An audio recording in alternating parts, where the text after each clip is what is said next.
Hello friends, welcome to my new vlog. તો 8th of March હતો international women's day. તો મેં ઘરે લઈ જવા માટે લઈ લીધું હતું આઈસ્ક્રીમ. ને હવે તમે જુઓ ખુશીના રિએક્શન.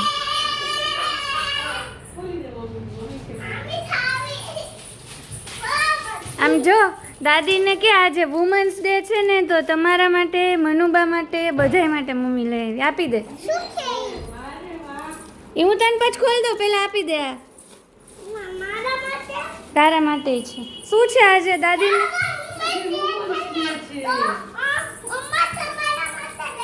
મનુબાને આપી આવ. મનુબાને પૂછ, કાજુ દ્રાક્ષ ખાવો કે બટરસ્કોચ? પેલા પૂછી આવ. બટરસ્કોચ ખાવો છે કે કાજુ દ્રાક્ષ? પૂછ્યો.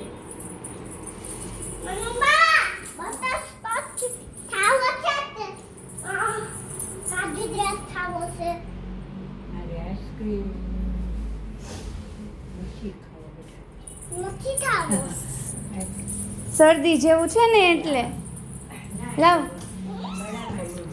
લાવ, ફ્રીજમાં મૂકી દો. તારે શું ખાવું? તાર કપ આમ જો ઓય, અત્યારે છે ને મૂકી દે, પછી સાંજે ખાવે બપોર ઉઠી. તાર કુલ્ફી નથી ખાવાની, તાર કપ ખાવાનું. હા કપ. ઈ કુલ્ફી.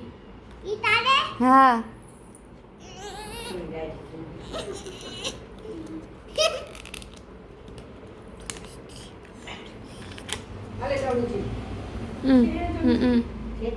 શું છે આજે?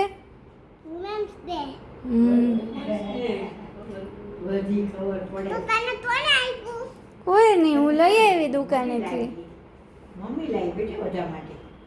બસ પછી ખુશીબેન આઈસ્ક્રીમ ખાઈને થઈ ગયા હતા ખુશ. અને સાંજે અમે લોકો ખુશીના મામાની ઘરે તો જઈને આવી ગયા છીએ. હવે અમે ગયા હતા ખુશીના પપ્પાના મામાની ઘરે.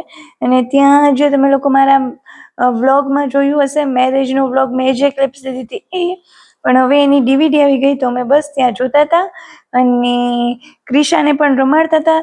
તો બસ, અને ખુશી એક્સાઇટેડ હતી કે આમાં મમ્મી ક્યાં દેખાય છે, દાદી ક્યાં દેખાય છે, દાદા ક્યાં દેખાય છે. એ બધાને ગોતવા માટે એને પણ મજા આવતી હતી.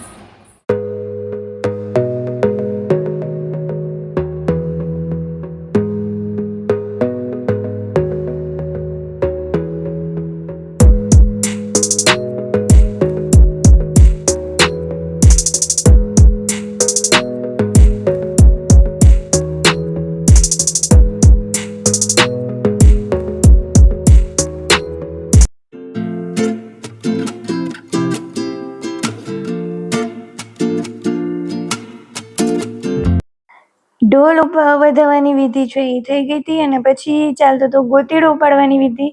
તો બસ અમે એન્જોય કરતા હતા અને તમે પણ એન્જોય કરો.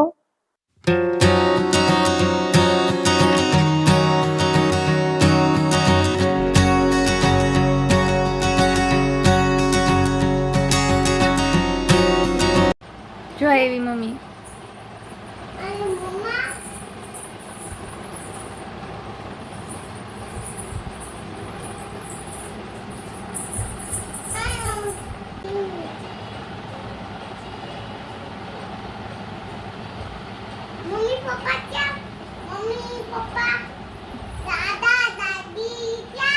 દાદી હતા ને, જોરિયા દાદી પાછળ. જો મમ્મીએ શું ઉપાડ્યું? નથી ખબર. દાદો દાદો મામા દાદો દાદો દાદા દાદા.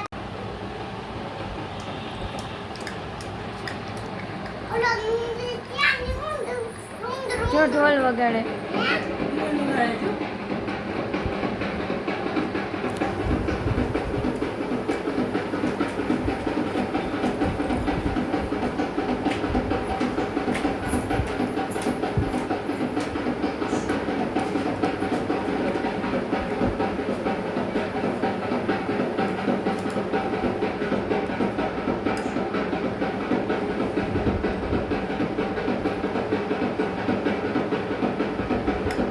જો પાછળ ઉભા ને દાદી ને.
માંડવાના દિવસે સાંજે હતો મનનનો હાસ્ય દરબાર અને સંગીતનો કાર્યક્રમ પણ પછી ત્યારે હું વધારે કાંઈ જોઈ ના શકી અને શૂટ પણ ના કરી શકી કેમ કે પછી ખુશી ને અમે બધા બિઝી હતા એની નાની નાની દીદીને રમાડવામાં. ખુશી હારે વાતો કરી કે ખાલી મારી હારે જ કરી? મારી હારે જ કરી. ખુશી હારે કરો ને ખુશી હારે વાતો. ક્યાં ખુશી ગયા? મૂકી છે. ખુશી છે. આવું તો વુમન્સ ડે હતો અને બધા વુમન્સ જ ભેગા થયા હતા. તો મામીએ બનાવી નાખી હતી મસ્ત મસ્ત સેન્ડવિચ અને અમે લોકો સેન્ડવિચ ખાઈ લીધી અને બસ પછી બધા વુમન્સનો એક સાથે ફોટોગ્રાફ લઈ લીધો.